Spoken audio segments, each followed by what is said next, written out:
Okay, so how many of you are sitting at a table with someone you've never met before? Okay. My hope, obviously, the next time we're together, that's not the case. Take the time today, some of you did last night, to introduce yourselves. Find out what people do, where they came from, how they're connected to Accel. A lot of the stories, is like Derek and I shared our story last night, are unpredictable, but somehow we've managed to come together. What I talked about last night to the group, and we'll continue to do this, is, and I'll give you about 10 minutes notice sometimes, so start thinking about it, is throughout this 12-month process, everyone will have an opportunity to come up and share their story about how they came to Accel, what they've done, what they did before, kind of what their life is outside of Accel, and how their experience has been with Accel. Because I think knowing who we are at a different level will help us understand that Accel, sure, it kind of happened by accident, and I'll tell a little bit of the story this morning, but it was purposeful, and it will continually be purposeful and intentional in how we're growing and growing with the right people. So, I just want to look at this. So, how did Accel start? Accel started because of a relationship, kind of appropriate since we have a relationship-oriented business. I had a friend who I literally met in high school when he came over to my house for a poker game. And we kept that friendship through all these years. I was living in Seattle.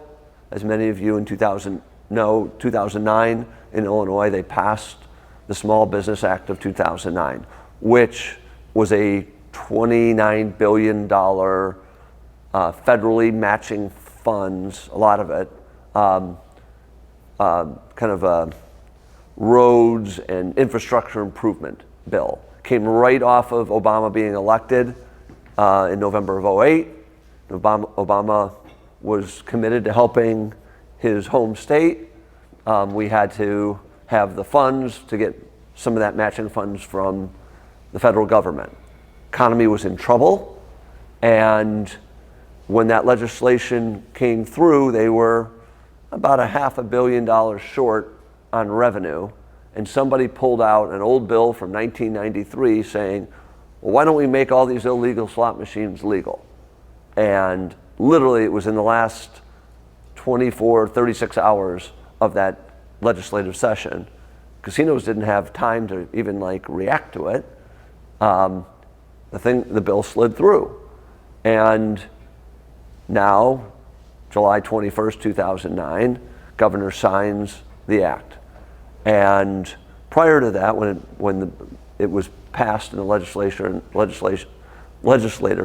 and the House, this friend of mine calls me up. He's an attorney here in Illinois, a guy named Howard Ankin. Some of you who live here, he's on the TV all the time. He's on buses. He's on billboards. Said, Andy, this is the perfect opportunity for you to start a business. Come back to Illinois. My mother's health wasn't great at the time. Be closer to family. And I'm like, Howard, I don't know anything about gaming. He's like, you started small businesses. We had a chain of liquor stores, our family, in Peoria, Illinois. I ran those businesses for 10 years. We started an auto glass company in Seattle, high-end hair salons. So I was used to starting businesses, working with kind of trained labor employees. And he's like, this would be perfect, just starting another business. I'm like, gaming? I have no experience. It's a regulated industry. He's like, but Andy, when you were in high school, you were the guy who always ran the poker games. I'm like, that's not gaming. Fortunately, my brother, close friend, worked for a private equity firm called, I forgot the name of the firm. The name of the manufacturer that they owned was AGS. Now AGS, from some of you who remember early in Illinois, was one of the first companies as we launched the business. And when I contacted them, they said, this is the opportunity, the best opportunity for our company and the best opportunity in route gaming that we've seen in the last 10 to 15 years, and you really should explore it. And they helped kind of educate me, and I started flying back and forth between Seattle and Illinois. And my business plan was, okay, I owned these liquor stores. I knew all the salespeople who sold to the liquor stores and the bars, and I assumed they had all the relationships with the bar owners, and they would just go get them to sign contracts. And so I hired all the former liquor store salespeople. I had probably 10, 12 people. They were going around. Ones that you would still know that are still with us. Jenny Odom, Bill Parrott. And 4 or 5 months into it, we weren't getting any contracts. And I was like, oh no, like, what's going on? And they kept telling me, like, the bar owners, they won't sign with us. They're with their guy. They're with their guy. I said, well, the guy is running illegal machines. He's like, that's right. They're running illegal machines together. They're not paying taxes together, and they're going to keep that bond. And so very quickly I said, oh no, I've got to pivot. I've made a huge mistake. Either I've got to shut down my business, or instead of trying to win against this competition, we should partner with them. And I had a problem at that point. Didn't have any money. Like, to buy into somebody's business, you got to have capital. So kind of went to my dad and I said, what do you think? And he's like, well, I'll loan you $200,000. And I had $200,000 of my own, and Howard said he'd kick in some money, and we tried kind of some conversations, and we started to get traction. And they were like, yeah, you guys seem like good people. You're smart, trustworthy. There's nothing shady about you. We'll partner with you.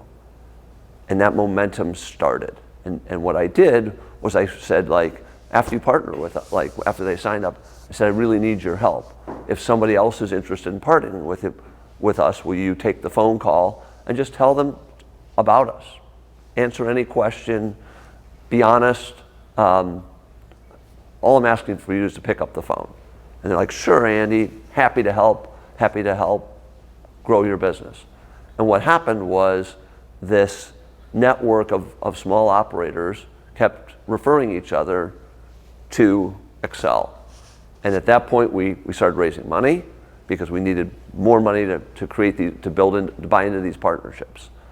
And Accel was built not on the organic signing up of locations.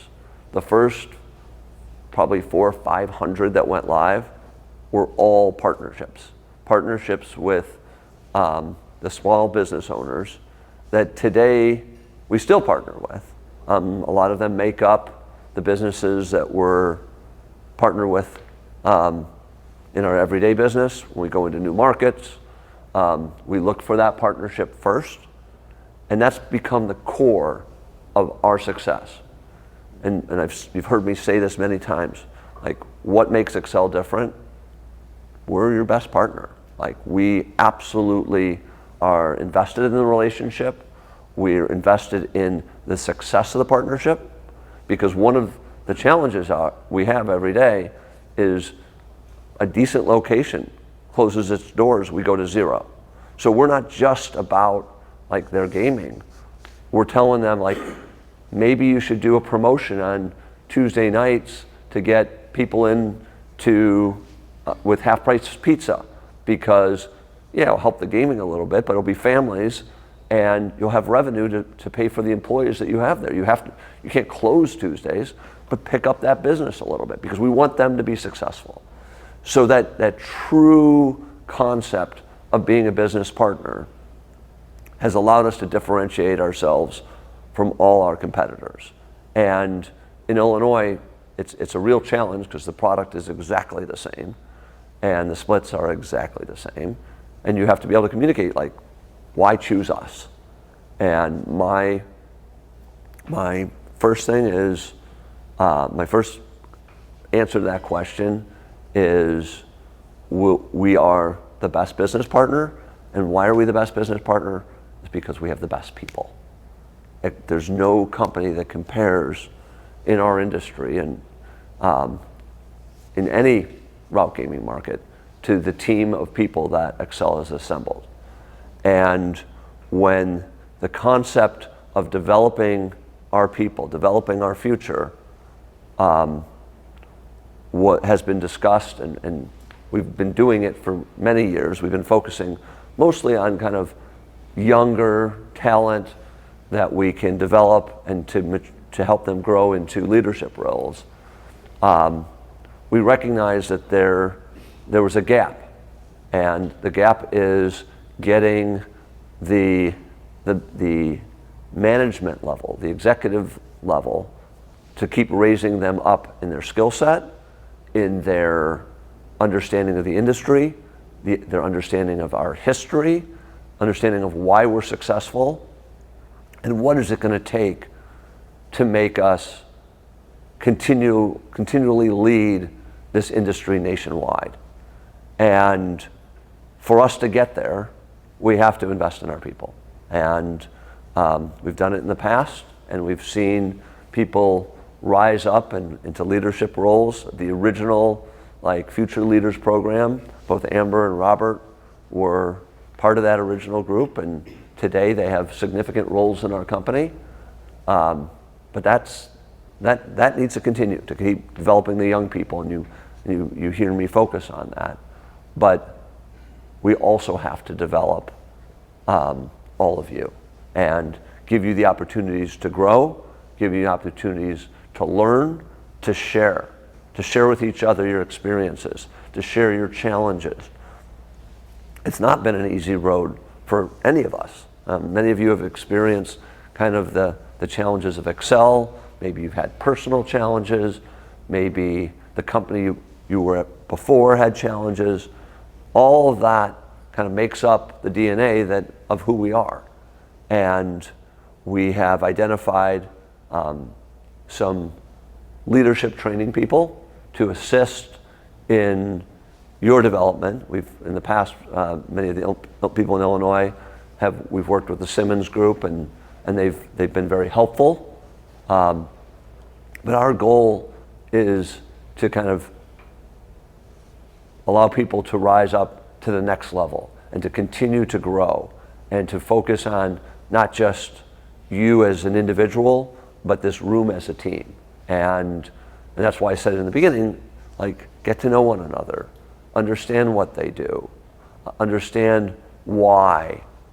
Why in your market you do something and somebody does something very different in other markets. There's no redemption devices in Montana. Probably half the people in this room who aren't in Montana aren't sure how it all works.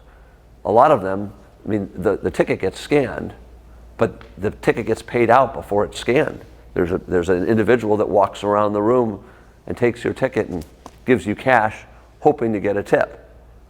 That's part of the culture there. They don't want redemption devices because that labor would go away if they weren't getting these tips. These types of differences is what makes up that market, what makes up the different technologies that we need to do. That we went in Nebraska. They didn't have redemption devices. Jeff can tell you, when we added redemption, and Brad, and when that happened, play just started to rise because they didn't have to go to a counter and wait for somebody to redeem their tickets. Now, you get something like Tito, and that, again, enhances the play. But sharing your different stories of what your business is like where Stan has 50 machines in his location, and the people in Nebraska, most of them have 4. Very different, but there's things we can learn from each other. We can also learn from the stories that each of us share about our journeys. Of all of us in the room, probably Stan has had the most leadership in gaming. He led the largest route in Louisiana for over 20 years. Now, all of us have been parts of different businesses, but the lessons that he's learned, good and bad, he's going to share with us at some point of why they were successful, what could have been, where they made mistakes. But that's all a part of the growth that I'm hoping for all of you. So some of you met Danny last night after I left. He's going to be leading us today. I'm going to share at different times throughout the morning. I will not be able to be with you all day today. I'll be with you guys who are having dinner this evening. My hope is I'm with you guys for every one of these sessions, and because it's my personal commitment to all of you and to the company is to develop all of you, your leadership skills, your cultural skills, your understanding of why we've been successful, who we are, and what will it take to continue that leadership. And it's not going to be easy. I mean, I will tell you, the next 2 or 3 years are some of the most exciting times of the company, but the work that it's going to take as we pivot into new opportunities is going to stretch us. There's no doubt.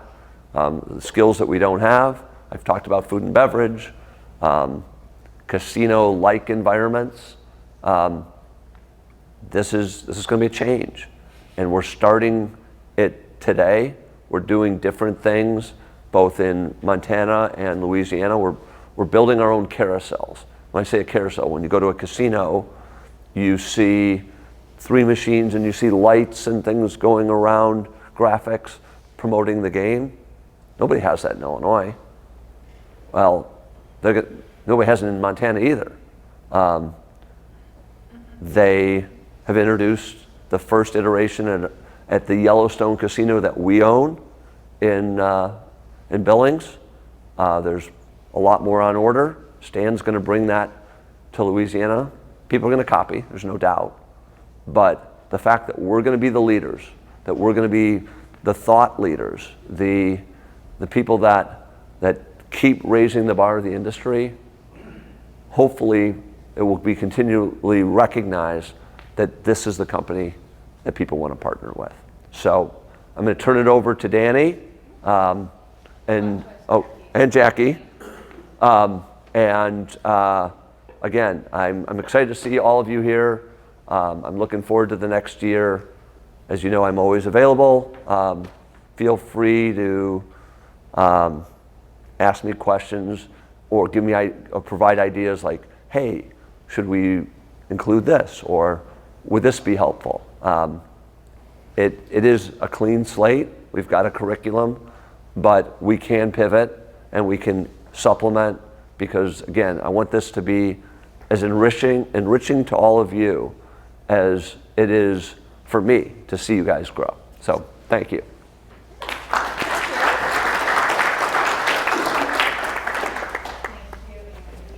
We're excited to have you as part of the program and journey.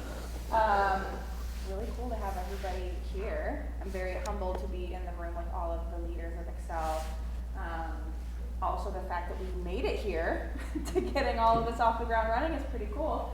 I'm going to just share a couple of updates, just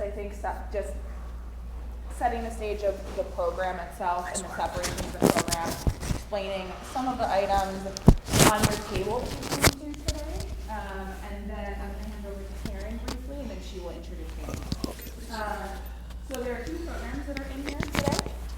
There are the executive program. So who's an executive program? We have a master's program. Everyone's in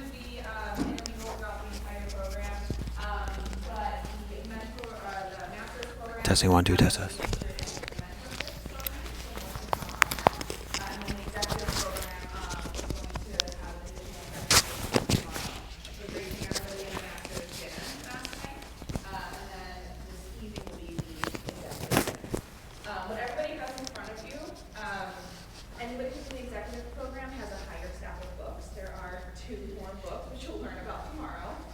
They are not all required reading in full, so don't panic.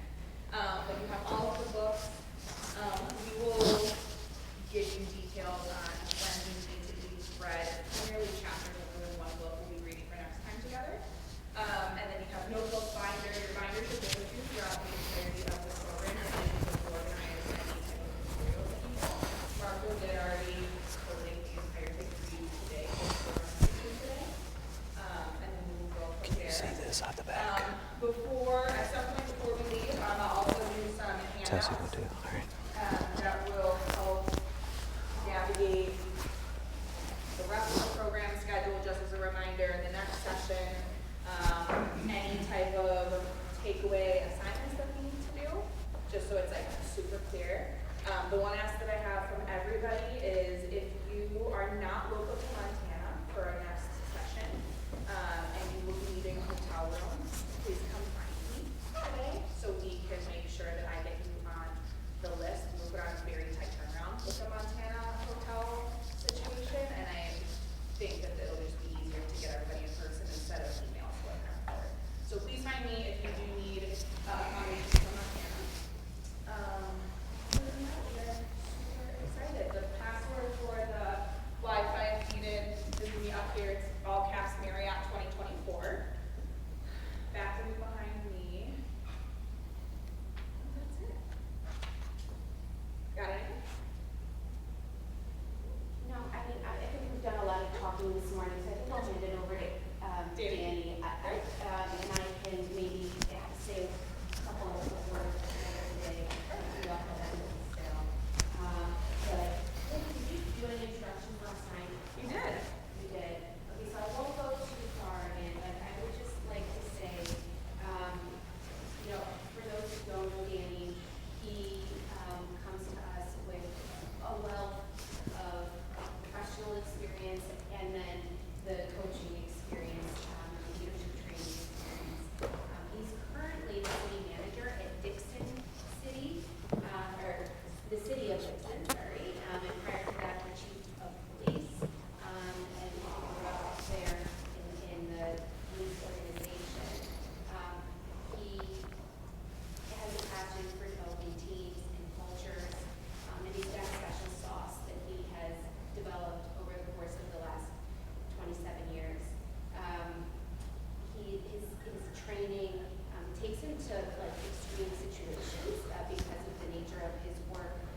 So not just executive leadership, but also crisis and hostage negotiations, interview interrogations, and all of that has led him to kind of this extreme, deep understanding, things beyond, I think, the places that we have to go on a day-to-day basis around human connection, motivation, inspiration, and influence. And so he's got many accolades. You guys can read them all on his website. But among his accolades is his time with Accel over the past year, working with the collections team. So he's not new to the organization. And so we had a chance to get to know him a bit, and I can't wait to see how he engages us, develops us, and connects us over the course of the next year. And we'll talk about all the different parts of the program that kind of will speak to what Andy was hoping that our goals will get us to, and this program is designed to achieve. So with that, I'll hand it over to Danny, and thank you so much for being on this journey with us. Thank you so much, Karen. Thank you so much. I want to start by saying that I'm blown away by the team that has brought this to life. This doesn't happen overnight. The thought, the consideration that's gone in, the way things have been designed, the flow, the mentorship program that many of you will be involved in to help mentor leaders that are rising through the ranks and coming through those channels, the executive coaching side. You know, today, Wednesdays are going to be all about people and culture. Culture is king and culture is queen. Culture is our competitive advantage. And being able to scale culture across 7 states, right? More than 10 different departments. Coming out of COVID still, and Andy talked about that last night, where we do have a lot of remote or hybrid work, that is an incredible challenge that we face. But in order to meet the challenges, to rise to the level of the challenges that Andy just spoke about, we will need to implement the Accel culture rooted in very core family values, rooted in relationships from the bottom of our organization all the way through the top of our organization. But before we get into this, I want everybody here to give a big round of applause to Jackie, Marco, Karen, and their team for bringing this together for you. Give them a big round of applause.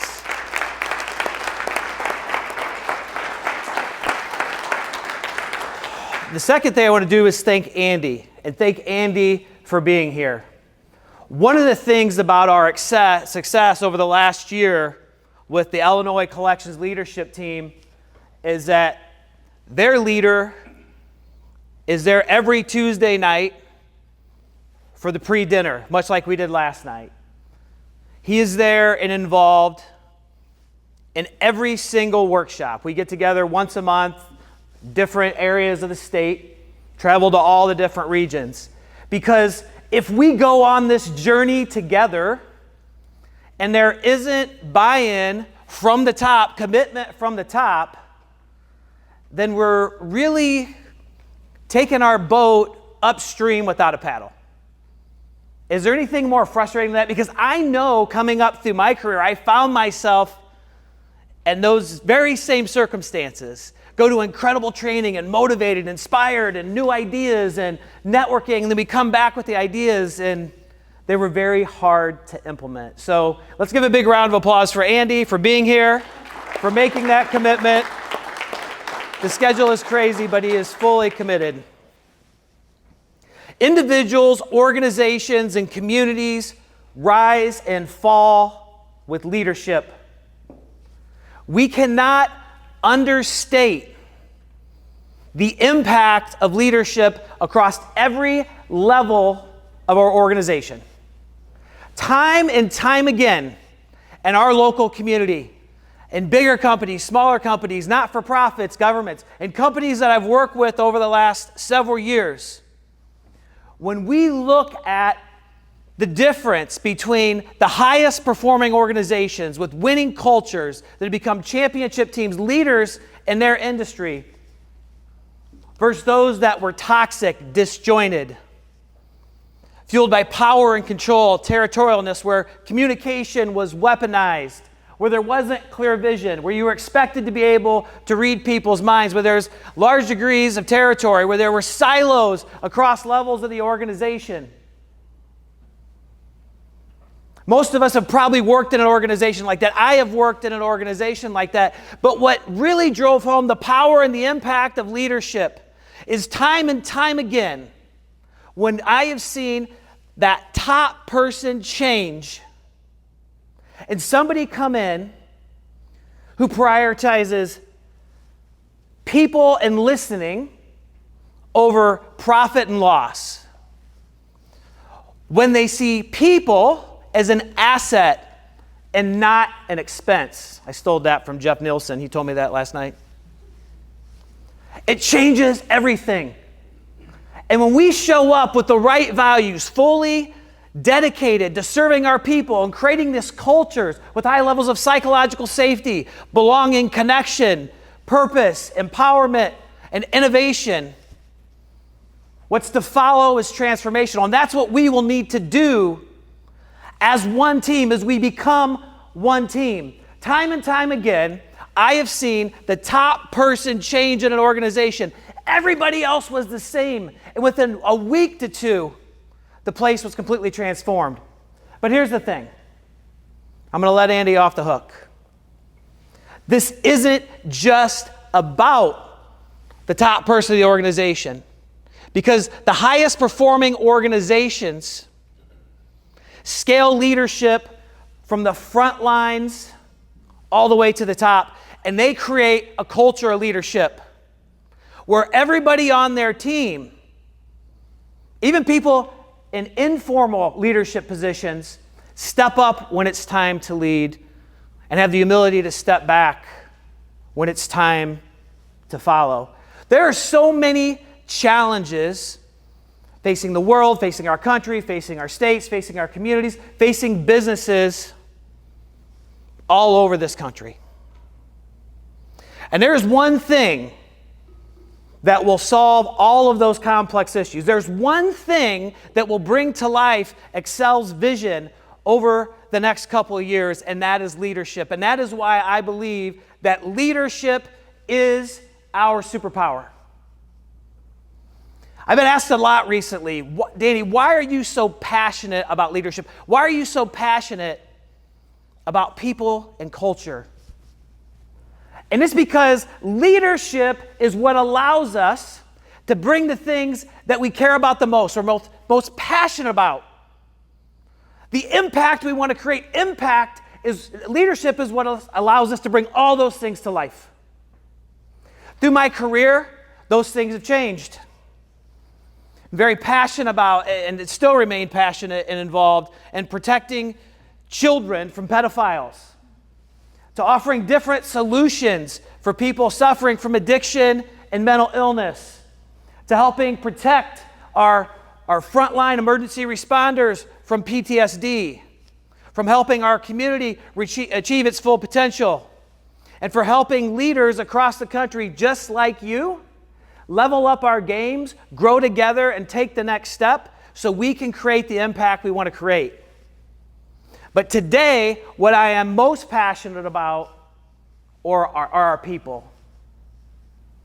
We think about the great responsibility of leadership, the impact of leadership. None of us can really understand the true impact we're having on our people's lives. What happens in our organization is not confined to the walls of our organization.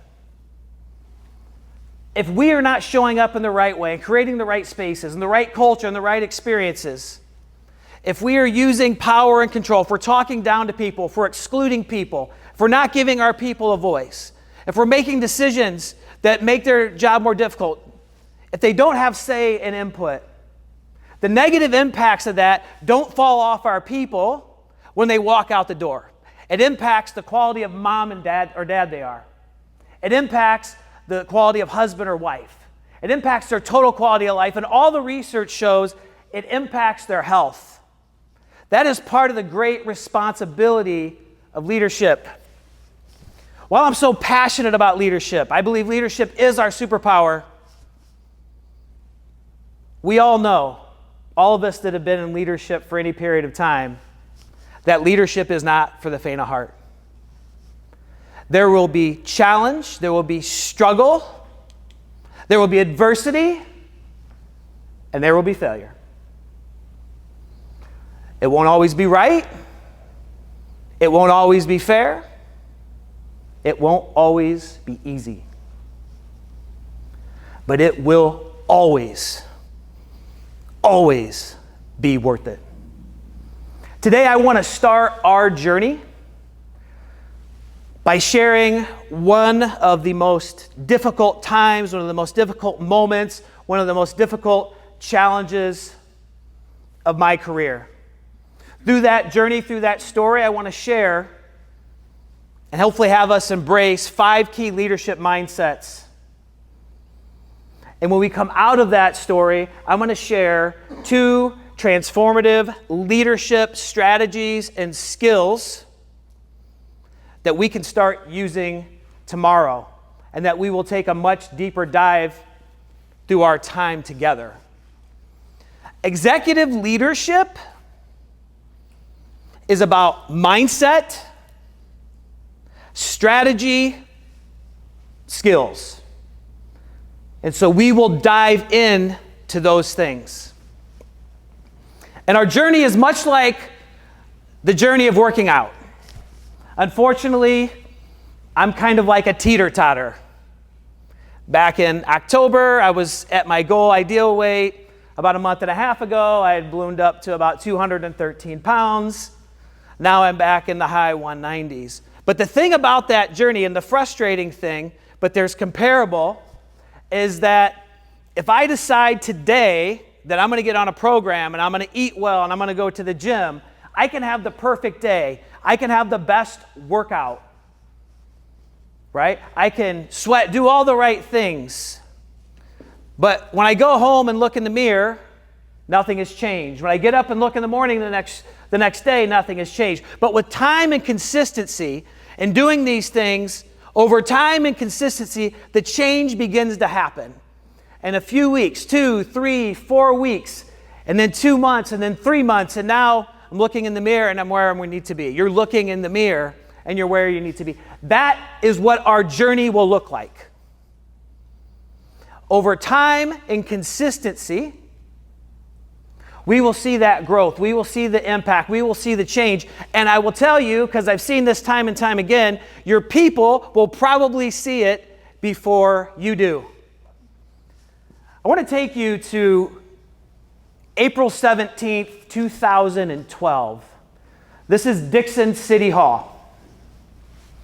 The day started like any other day. I was the police chief at the time. I'd been the police chief for 4 years. I get to work. I walk through the building. I say hi to our team members who are in the building, have a little interaction, head to my office, start looking at emails, start reading through reports to see what had happened the prior night. Is there anything pressing? I'm working on my computer. I hear this knock on the door. It's kind of weird because my door's open. My door's always open. I look up. It's FBI Special Agent in Charge, Andrew Dobransky. I thought to myself, that's kind of odd. But we were friends, and we'd worked on a lot of different leadership projects together in the region. I just thought, she's, probably just swinging in to say hi. She was in the region.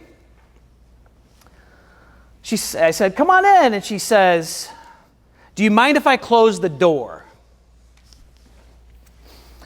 There was something in her tone of voice. There was something in her body language. There was something in her energy that told me this wasn't good. Because we, as humans, our lizard brains are wired to assume negative intent, I immediately started thinking back to check off the boxes to ensure I hadn't committed any federal crimes.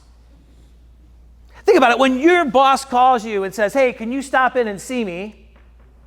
What's the first thing that goes through our mind? This is important because our brains are wired like that, and we're leaders. You've all achieved a certain amount of success, so we got to understand with our team members that theirs are as well. We've got to anticipate and put strategies, and more on that later. She comes in and she sits down and she says, Danny, I'm really sorry that I haven't been able to tell you about this before now. I feel really bad about that. But my team of FBI agents are currently raiding City Hall. And your comptroller, Rita Crunwell, is under arrest for embezzling more than $500,000. It's a big number, right? I mean, 500,000 is a big number. And he's like, not really, not for example. So by the end of the day, that number had grown to more than 20 million. And within a few weeks, that number had grown to $54 million. $54 million stolen over a course of 20 years.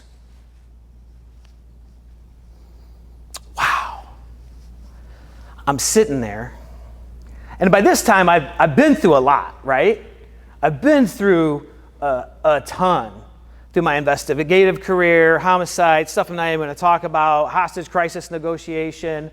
When I got promoted, we'll talk about this story later, the police chief, the mayor came out against me. The people of the department took a vote of no confidence against me that barely failed. We had to walk through that. But I'm sitting here just thinking to myself, how could this be possible? And to give a little depth to the story, we were currently in what was called the commission form of government, so we didn't have a city manager or a city administrator. City manager either acts as the CEO of the organization, or the city administrator acts more like the COO, depending on your form of government. Rita Crunwell, as the comptroller, finance director, was the quasi-city administrator. Everything ran through her. She'd been with the city since she was 17 years old, started as an intern, got in, moved through the ranks, became the comptroller, and was known as number one in the world, the top in quarter horse competition. What most of us didn't know, and coming into my position as police chief, the prior two chiefs had said, it's important to establish a relationship with Rita, and they had a lot of admiration for her because she was supposedly self-made, from rags to riches. But what we didn't know and understand, because I don't think I've ever ridden a horse in my life, is that quarter horse industry is a hobby for very rich people. Horse racing is where all the money is. And so she had poured all this money building this empire, becoming number one in the world. So I'm sitting there. I know the mayor's tied up. And what has become leadership excellence law number 12 immediately came to the front of my mind. When all else fails, lead. And a lot of times as leaders, even though we don't know what the right step is, we don't know for sure what to do, when we're clear on our values and our principles and our purpose, we're allowed to lean in to authenticity. And so I began contacting city council members, because the only people that knew this was going on and this was coming were the mayor and the city clerk who had discovered it. Back up real quick. From this situation, from the time and the vote of no confidence I spoke about briefly, from many other challenges, from working with companies across many different sectors, I've found that there are 5 key leadership mindsets that if we adopt, create an incredible foundation for our leadership. Mindset is the foundation of all our success. And those mindsets are authenticity, humility, curiosity, gratitude, and courage. The first thing, leaning into authenticity, was to reach out to council members, to let them know what was going on, what was unfolding, to give as much information as I could. But more important than that, my first thought was our city team has to hear this from us. This information has to come from leadership. And so we called an all-city mandatory meeting. 105 of our team members came to this. And we leaned hard into being human, being direct, open, and transparent, through connecting through emotion, and to making a promise to them that as new information came up, we would share that with them to the best of our ability before it went to the general public. One person in the meeting said, "This is like being punched in the gut." And I remember our public works director stepping up with strong emotion and saying, no, this isn't like being punched in the gut. This is like being shot in the back of the head. Our people were angry, they were frustrated, they were embarrassed, they felt shame. So did I. And so did he. Over the past several years, we made big budget cuts. We had people driving around in public works vehicles that had holes in the floor. There was a ton not happening in town. Coming out of the recession, a lot of communities were struggling. It did appear things were getting a little bit better. As I thought about our leadership at this moment in time, there were 3 different groups of people that we needed to lead. And I challenge you, as change comes, as new innovation comes, as tough times come, to first identify, who is it that I'm responsible to lead? For me, that was our team. That was our board, the city council, a few of which of the 5 members had only been with us for 6 months. They were still learning the ropes. And the third was the community. I met with the mayor. He asked me to serve as part of the leadership team to help rebuild Dixon. One of the things we needed to get very clear on was our vision, our communication, our messaging. So we did that, and we scheduled an emergency meeting of the city council, because they can't just get together and meet. And we knew people would show up, but this council chambers was overflowing, and people brought their pitchforks.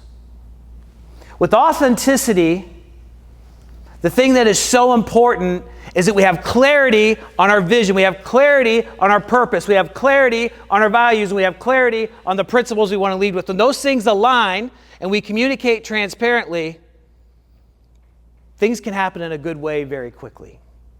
And they did with our team. The things we talked about were professionalizing every aspect of city government, doing a full investigation, and that anybody who was responsible or involved would be prosecuted, recovering our money, professionalizing our finance system, becoming the most transparent community in the country.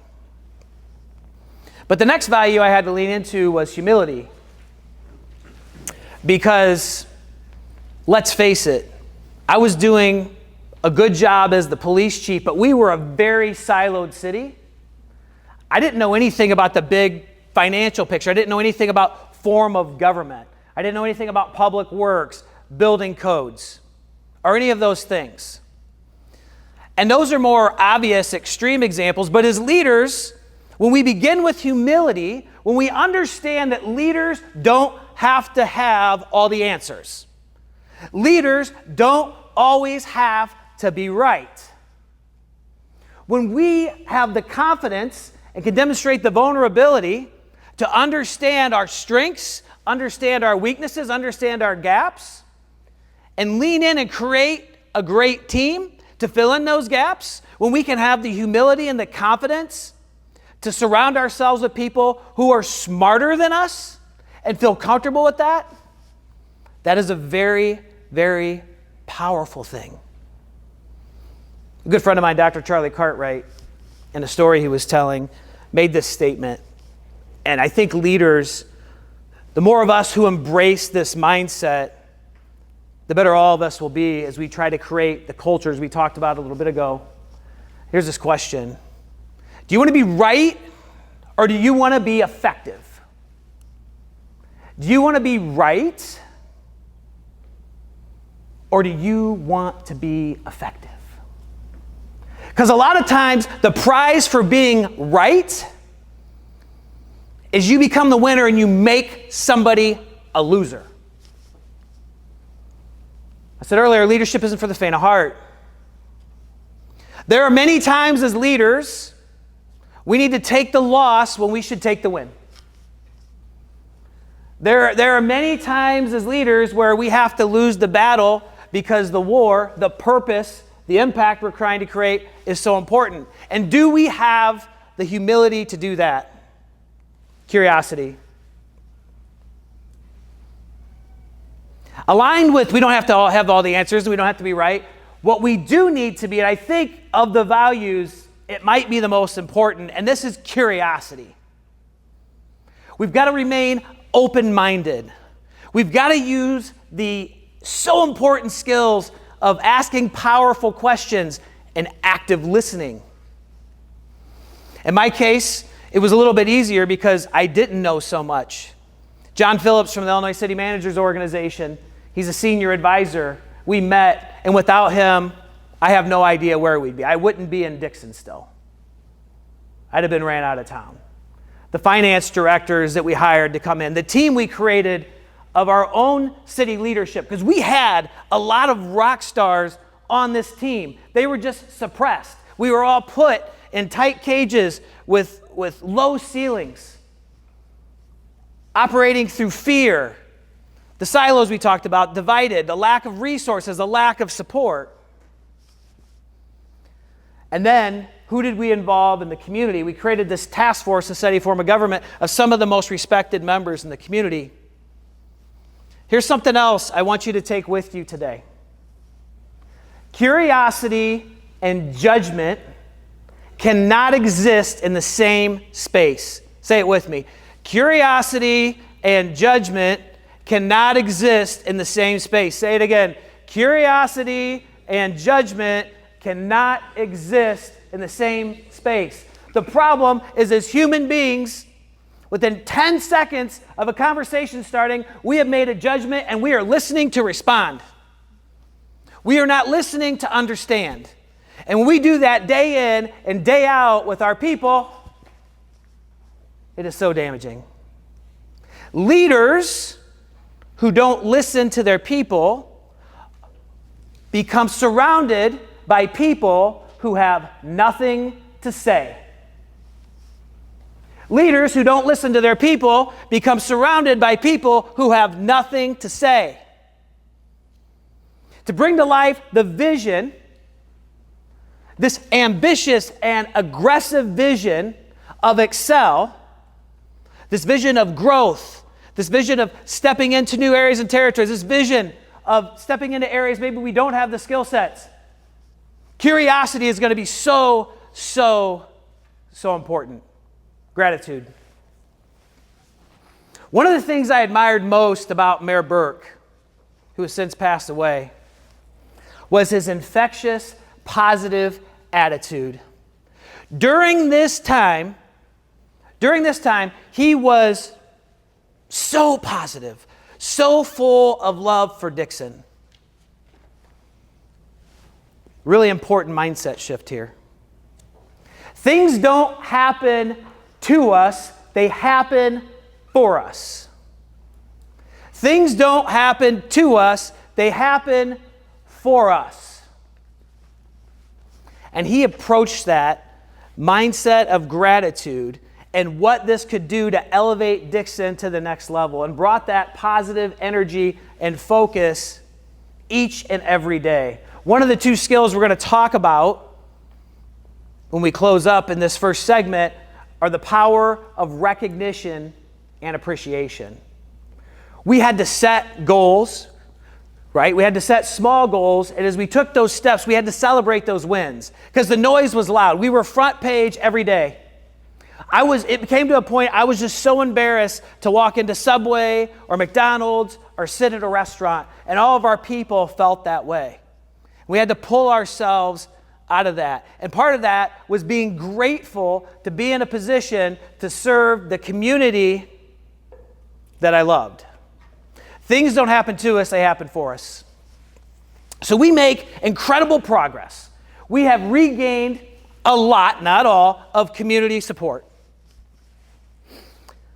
And then through our internal audits, the investigations we were doing, we discovered that a high-ranking city official was using their credit card for personal expenses.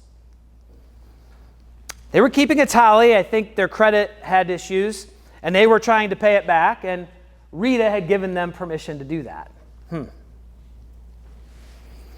We knew we had to be the first ones that communicate that with our team. We knew we had to be the first ones that communicate that with the community.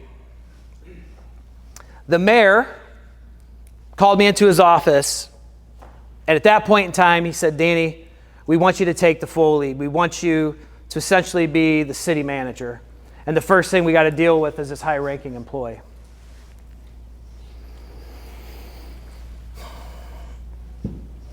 The council, our board, they were, at the end of the day, they were doing a good job of speaking with one voice. One voice leadership, the power of that cannot be understated. We'll dive into that later. But a lot of times it was like pulling teeth and things were taking longer than they should.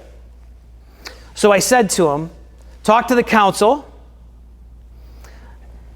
and I'm going to talk to a few people, but the only way I'm willing to do this is if we actually all pull together and on one team. I don't have all the answers, but we're surrounded by the people that do, and when we decide to go in a direction, we need to go. I left his office. I've called 5 of my closest mentors, people that had helped me along the way. Every one of them, to a person, said, Danny, run away from this. This isn't your responsibility. This will end your career. More than likely, this will not go well. And then the last mentor that I called said this to me. This is the power of empowerment.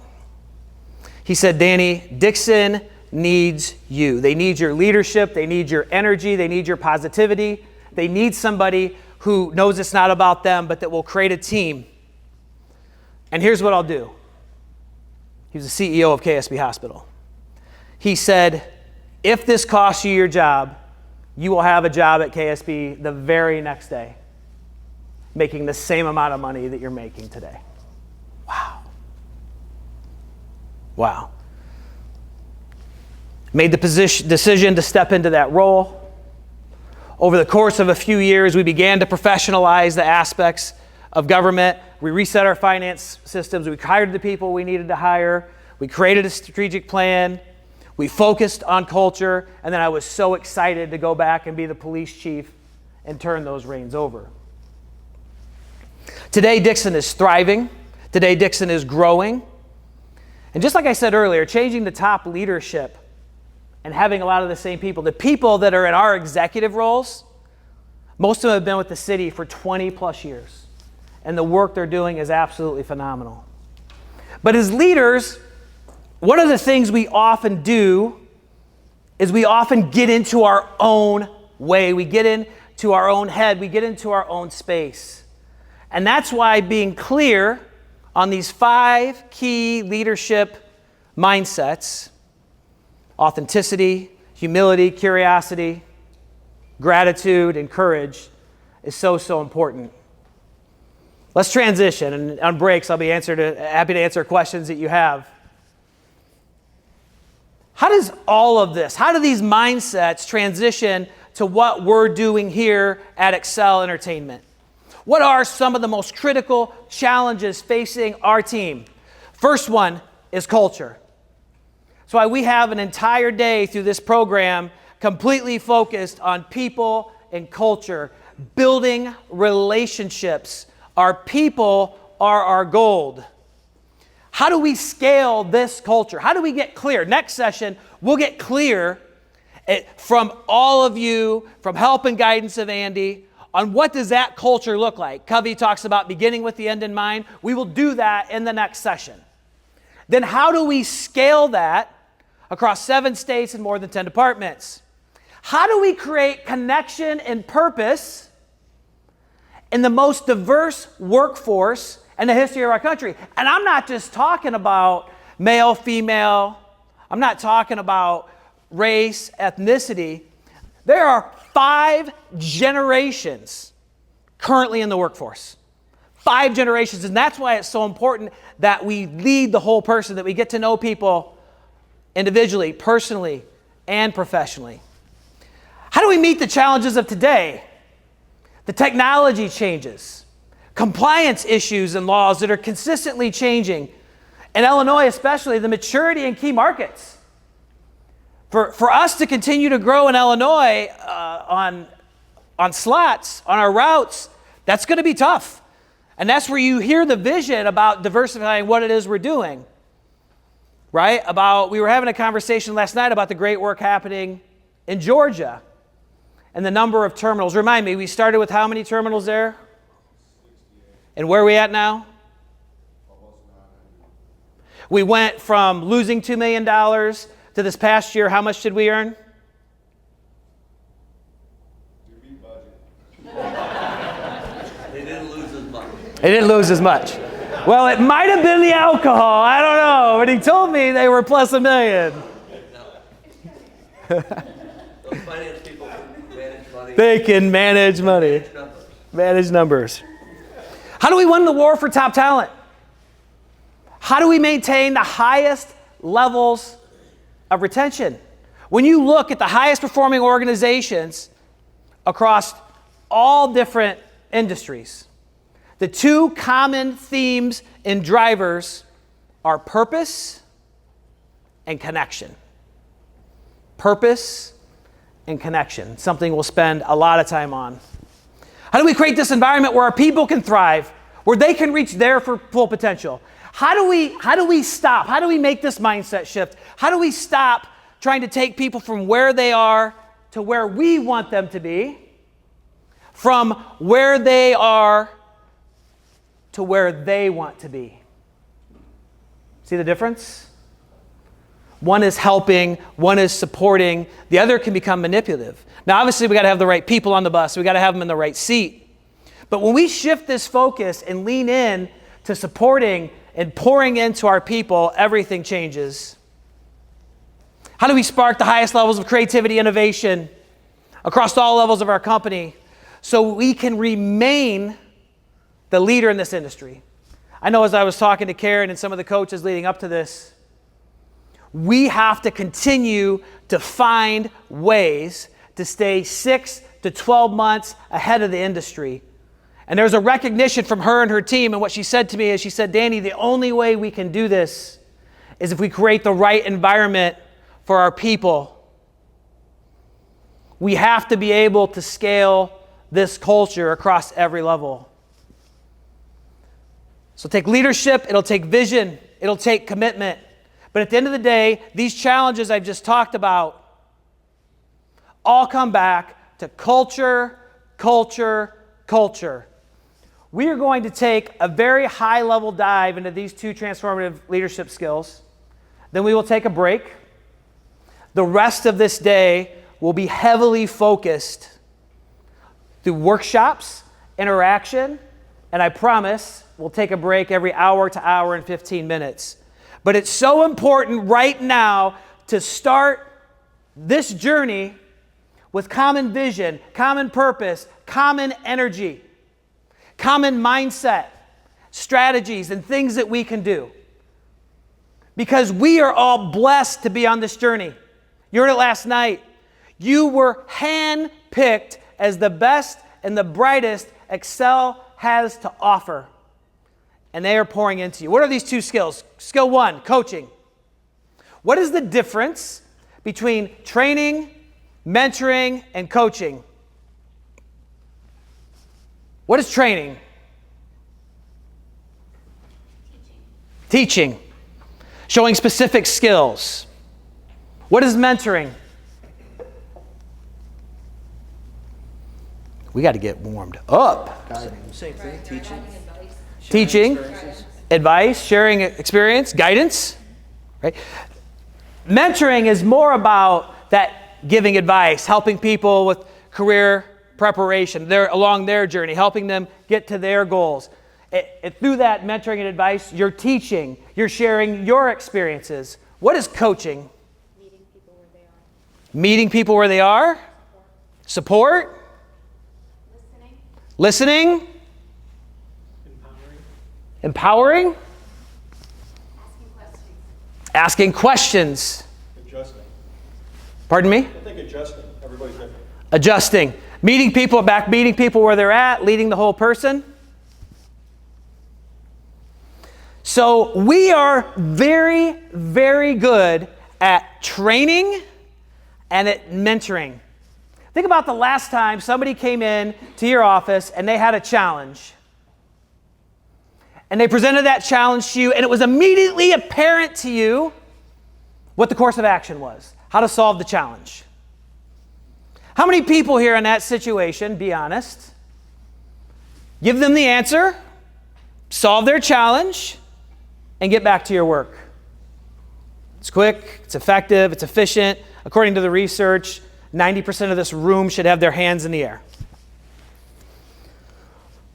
The difference between coaching and mentoring is that when that same person comes into our office with a challenge and lays that challenge out, we do not solve that for them. We support them and help them solve it. We ask powerful questions. We listen. We ask more questions. We try to figure out what kind of outcome they would achieve. We try to figure out what they think the best course of action is. And we ask these questions in a very strategic way, right? Like we understand what to do and the process and the why and the how and the what and how to execute it. So our questions should be framed in a way that help them learn that same thing. And then when the conversation is over and you have helped them solve their challenge, now they own it. Because people support what they create. Say it with me. People support what they create. One more time. People support what they create. If you give them advice, if you solve their challenge and they go out, it's mindless, they go do what it is that you had them do, and they don't have the ownership of it, that was yours. And the great thing about coaching as we walk through this, I look at this like in a slice of a pizza. Maybe somebody comes in and the challenge is the pepperoni. When we use coaching, we haven't just solved the challenge with the pepperoni, we've taught them how to solve the challenges within the whole slice of pizza. And that investment of time into our people, over time and through coaching, now they're able to solve the whole pizza. Great leaders are great multipliers. Say it with me. Great leaders are great multipliers. Coaching is how we multiply. The true success of a leader, this is my belief from my experience, isn't how much you lead, it's how much you follow. And in all the positions that I've held early on, I led 80, 85, 90, 95% of the time. We built our team, we empowered people, we used coaching. Today I lead 10 to 15% of the time. My job is to follow. I'm able to get up to 30,000 feet where it is that I need to be. My job is to cheerlead. My job is to coach when appropriate. My job is to champion what is happening and to be there as a support. And that's the power and impact of coaching. And don't worry, I know with a mindset, a scarcity mindset, we can say, well, they're going to think that they don't need me. No. They're going to see exactly how valuable you are. We will take a deep dive into coaching later on in this program, create systems and process, but all of us can go back tomorrow and resist the urge and temptation to give advice and to solve the challenges of other people, but to ask good questions, listen, and to do that through a strategic framework. And finally, appreciation. Appreciation is fuel for the soul. It is the most underutilized strategy that I see out there. It's crazy. I've heard people say over periods of time, like if we give too much praise or recognition or formal recognition, we will devalue it. I have yet to find an organization that devalues it. Raise your hand if you've ever said this to yourself. I am sick and tired of all the praise and recognition that I am receiving around it. Get your hands up, come on. If they continue to recognize the good work that I'm doing and be specific with that recognition and let me know how important I am to this company, I'm going to find another job. I'm going to leave. Anybody even got close to that threshold? But when we do this, we need to meet people where they're at.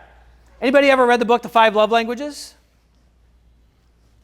I wish I'd have read this book a long, long time ago. Because opposites attract. And here's the thing. As human beings, we are incredible at giving other people what they need when it's the same as what we need. But we are absolutely terrible at giving other people what they need when it's different than what we need. So these 5 languages, words of affirmation, quality time, acts of service, tangible gifts, physical touch. We don't even comprehend it, right? My 2 love languages are words of affirmation and physical touch. My wife's are acts of service and quality time. Through counseling, I've realized and recognized that when I sit and play with our 3-year-old son, Theo, and we play trains or trucks on the floor, that is filling up her bucket and her love language. That's what makes her more attracted and connected to me. What? Are you kidding me? Okay, Danny, what's this have to do with work? Well, Chapman wrote another book called The 5 Languages of Appreciation in the Workplace. We'll dive into this in the empowerment side. Words of affirmation, quality time, acts of service, tangible gifts, and physical touch. Everybody that's in HR is squirming in their chair right now. These are fist bumps, handshakes, appropriate hugs, pats on the back. All right? And with physical touch, the thing is that it doesn't actually have to be touch. Our warmth, our genuine care and concern, acts is something very, very similar. We will take a deep dive into this. So why does all this matter? Authentic leadership escalates the confidence in leadership. Leaders being viewed as effective at their job, as empathetic, psychological safety, belonging, engagement. These 2 things here are going to be big. Increase innovation through coaching, 75%. Innovation, 75%. Great leaders are great. Multipliers, great leaders are great. Multipliers, okay, we got to work on this. All right, impact on overall team performance. Look at these numbers. Coaching skills, 157. Recognition, 141. Authenticity, 121. Return on assets, plus 400%. Right? Earnings per share growth, plus 30%. Return on equity, 80%. We cannot understate the importance of appreciation and recognition. And I'll show you and work through a program that's absolutely phenomenal later in the program. All right, that's what kicks us off. I challenge every single person in this room to be intentional and to be strategic. When I say strategic, I mean coming from a place of genuine care and concern for their team members to start implementing coaching and appreciation and recognition. How do we catch our people doing things right? How do we show up with gratitude? Take 15 minutes, and then everything's going to get really interactive.